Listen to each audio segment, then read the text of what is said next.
After I paid off my sister's debt and let her stay in my house rent-free, I came home from work one night to find the locks changed, my clothes on the lawn, and her wearing my wife's robe. "You're not good enough for either of us," she said, holding the deed I signed over in trust. My wife just stared at me like a stranger. I walked away with nothing but my car keys. That was 6 weeks ago. What I did after that? I never thought my life would fall apart in a single night. 6 weeks ago, everything I built was ripped away. My home, my marriage, my trust, all gone.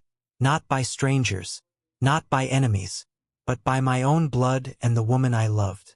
My name's Rick. I'm 43 years old. I worked construction for over 20 years in Topeka, Kansas. Blue collar through and through. I don't drink. I don't gamble. I show up early. I pay my taxes. I kept my head down and did the right thing. 12 years ago, I married Rachel. She was kind, smart, and had this way of making you feel like you mattered. I thought we were a team. We had our fights, sure, but we always made it work. Or at least I thought we did.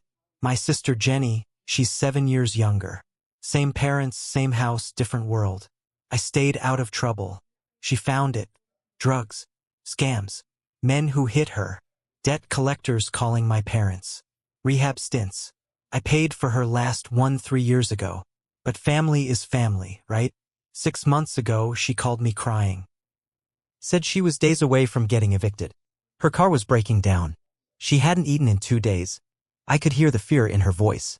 Rachel didn't want her in the house. Said Jenny always brought problems. That she was using me. That she never changed. I didn't want to believe it. She's still my sister, I told Rachel. She just needs help. I gave Jenny $7,000 to clear her debts. I told her to come stay with us. Rent-free. Just until she got back on her feet. She hugged me like I'd saved her life. I should have seen the signs. First, she was grateful. Quiet. Stayed in the guest room. Said she was applying for jobs. Cooked sometimes. Did laundry. She even apologized to Rachel for all the chaos over the years. Said she was turning over a new leaf. But after a few weeks, things started feeling off. Jenny would walk around the house in tight tops and shorts. Always full makeup, even in the morning. She laughed a little too hard at my jokes. Stayed a little too close when she talked to me. And Rachel? She went from cold to distant. We stopped having dinner together. She'd stay in the bedroom while Jenny and I watched TV. I thought maybe they weren't getting along. But some nights, I'd hear them whispering behind closed doors. Laughing. When I walked in, they'd both go quiet. One night, Rachel brought up some financial talk. Said a friend of hers who worked in legal stuff mentioned putting our house into a trust. Said it would protect us if anything ever happened. Sounded smart. She even had the paperwork ready. I didn't read it closely. I trusted her. I signed it. A month later, everything fell apart. I came home from work, normal Thursday. I remember it was hot and I was covered in drywall dust. When I pulled into the driveway, my stomach dropped.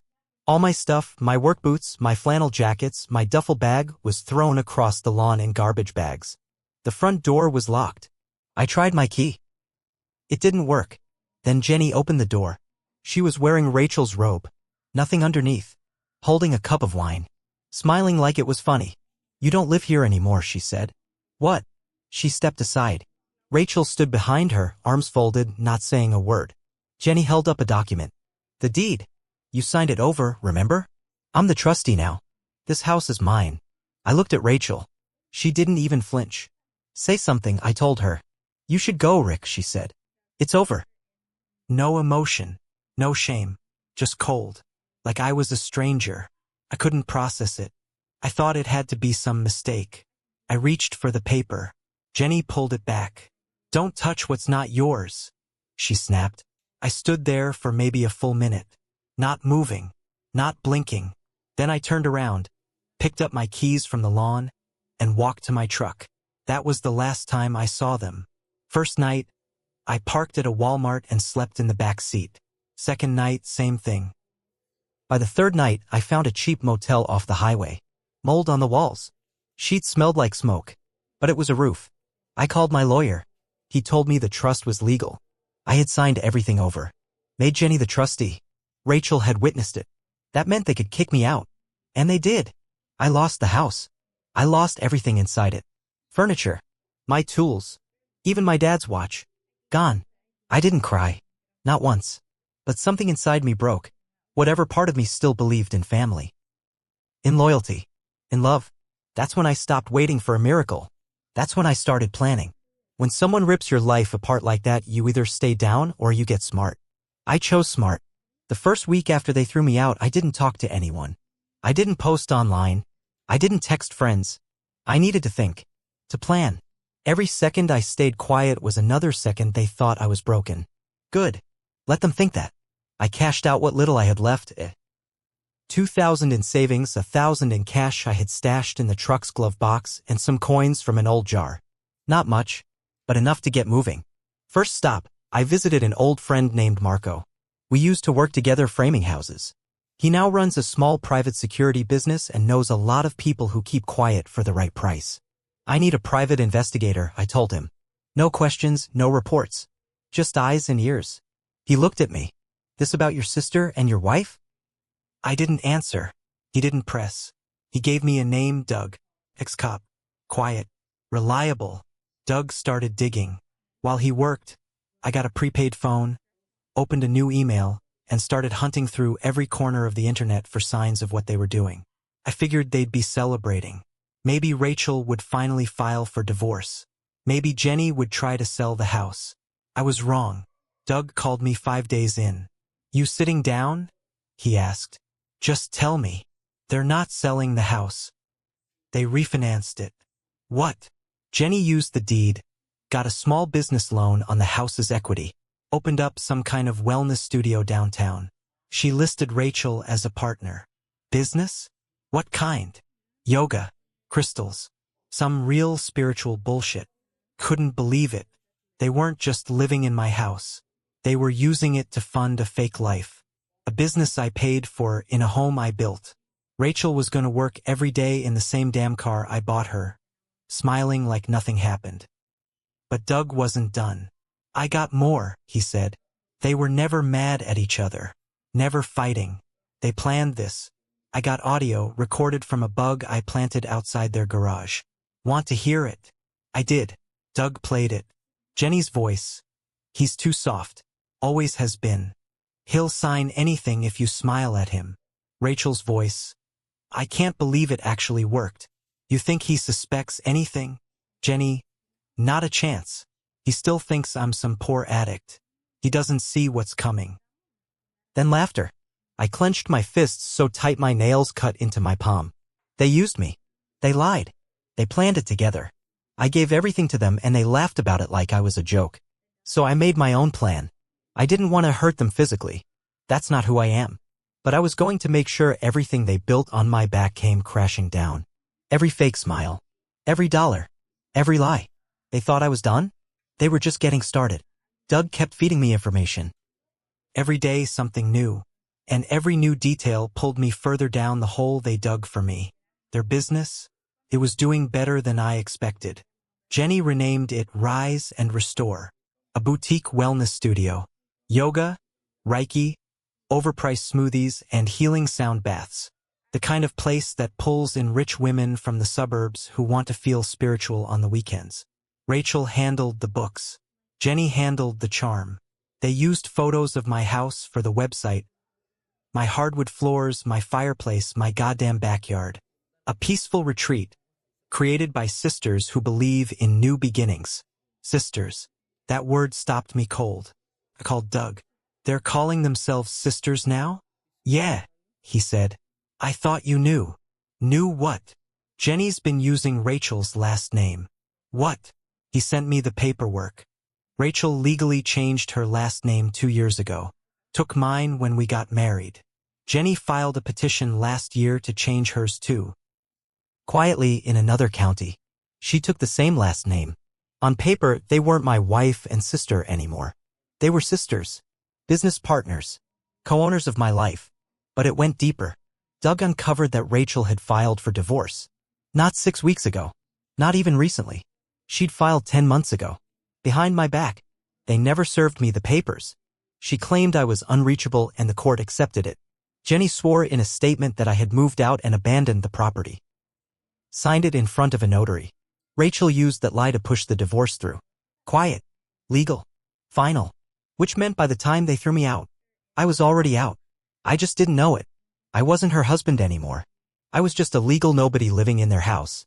They didn't just betray me. They erased me. I thought that was the lowest it could get. Then Doug called one night. His voice was different. Tight. Like he didn't want to say what he had to say. Rick, you're not gonna like this. Spit it out. I pulled some old financials. Looked at Jenny's debt before you paid it off. Yeah? She didn't owe $7,000. She owed 3. The other 4 went into a joint account. With who? Rachel. I stared at the wall for a long time. They didn't just lie to me. They stole from me. Together. They planned every step. The fake debts. The trust. The refinancing. The business. Even the divorce. I started feeling something deep inside me I hadn't felt in years. Not anger. Not sadness. Control. They were sloppy. Overconfident. They left digital footprints everywhere. Emails. Voicemails. False documents. Doug was archiving all of it. But I needed one more thing before I made my move. I needed someone on the inside. I reached out to Rachel's younger cousin, Tara. We'd always gotten along. She used to dog sit for us. She liked me more than she liked Rachel, and she hated Jenny. Tara hadn't spoken to Rachel in months. Apparently Rachel cut her off after Tara asked too many questions about Jenny suddenly living in the house. I met her at a diner in Lawrence, halfway between where she lived and my motel. I showed her the documents. The fake debts. The trust. The audio recordings. She covered her mouth and just whispered, "Oh my God, I need your help," I told her. Not for revenge. For truth. I want to expose them. Tara didn't hesitate. I'll help you destroy them. Tara came through harder than I ever expected. She started going to Rise and Restore, pretending she was turning her life around. Played the part of the broken cousin trying to reconnect. Jenny didn't remember her. Rachel was suspicious, but Tara played it off like she just missed her family. She took pictures. She recorded conversations.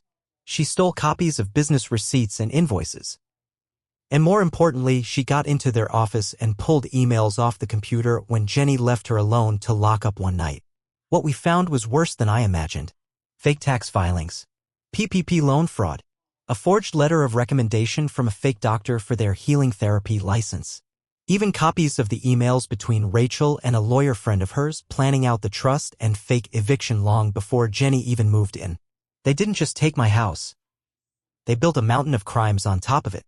I could have gone to the police right then. Could have taken all that evidence and brought the hammer down.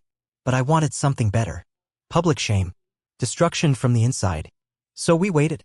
Tara got invited to one of their wellness retreats out in the woods, a 2-day event hosted by the Rise and Restore sisters with yoga, meditation, and guest speakers. 60 guests. Local press. Sponsors. I knew it would be their pride moment. Their big splash. Their fake legacy. It was the perfect time to bring the whole thing down. I sent an anonymous package to every sponsor, every guest, and every reporter listed on the flyer.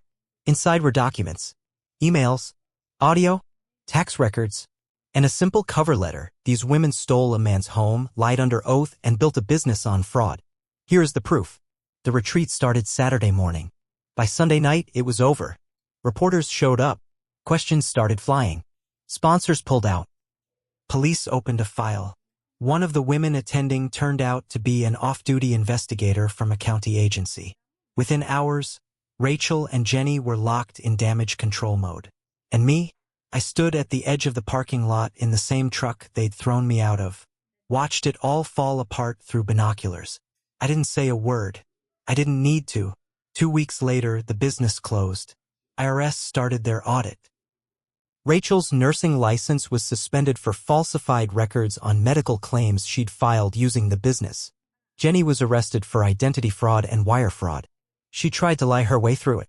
It didn't work. Tara testified. Doug handed over every file. They tried to play the victims. Said I was abusive. That I abandoned them. But the dates, the emails, and the audio didn't lie. I didn't walk away clean though. I lost my house. Legally, I had signed it over. I couldn't undo that. I lost the furniture, the photos, my father's watch gone for good. I made mistakes too. I trusted too easy. I didn't read the fine print. I let love blind me to the truth. But now? Now I live in a small apartment near Lawrence. I work part-time, save money, and sleep like a rock. Doug became a friend. Tara and I talk every week. She helped me rebuild. Sometimes I still dream about that night, Rachel silent behind the door, Jenny smiling in that robe. But now, when I wake up, I remember one thing: they stole everything I had. And I still beat them.